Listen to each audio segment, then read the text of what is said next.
అందరికీ శుభోదయం పిల్లలు. ఈరోజు మనము ద్విత్వాక్షరాలు అనే ఒక అంశాన్ని చర్చించుకుందాం.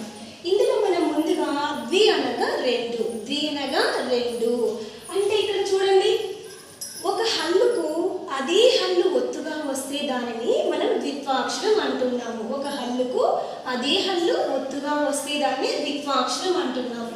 సపోజ్ కాకి కావొత్తి ఇస్తే మనం కా, ఆ పదాన్ని మనము అక్క అని పలకవచ్చు అనమాట. అంటే నెక్స్ట్ మనము గా, గాకి అదే ఒత్తు గా వస్తే అంటే ఒక హల్లుకు అదే హల్లు ఒత్తుగా వస్తే దాన్ని ద్విత్వాక్షరం అంటాము. దాంతో మనం ఒక వర్డ్ తయారు చేద్దాం. చూడండి, అగ్గి. అగ్గి అనేది ఇక్కడ ద్విత్వాక్షర పదం అవుతుంది. గాకి గావత్తు అనేది ఇక్కడ అంటే గీకి గావత్తు ఇచ్చాము, ఇది ద్విత్వాక్షరం. నెక్స్ట్ చా. చా అనే ఒక హల్లుకు అదే హల్లు ఒత్తుగా వస్తే చా, చాకి చావత్తు చా.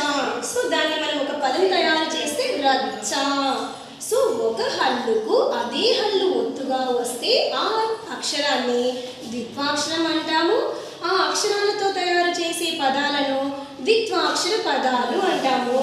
ఉదాహరణకు అక్క, అక్క, అగ్గి, రచ్చ. ఓకేనా? Once again I will repeat you. ద్వి మీన్స్ రెండు.